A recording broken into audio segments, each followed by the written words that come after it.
There is a moment when your cat starts losing trust in you. Most owners never notice it. It starts small. You ignore them when they try to communicate.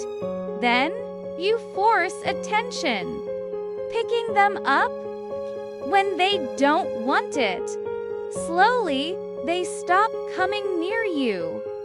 Not because they don't love you, but because they don't feel understood. Respect your cat's signals, and trust comes back.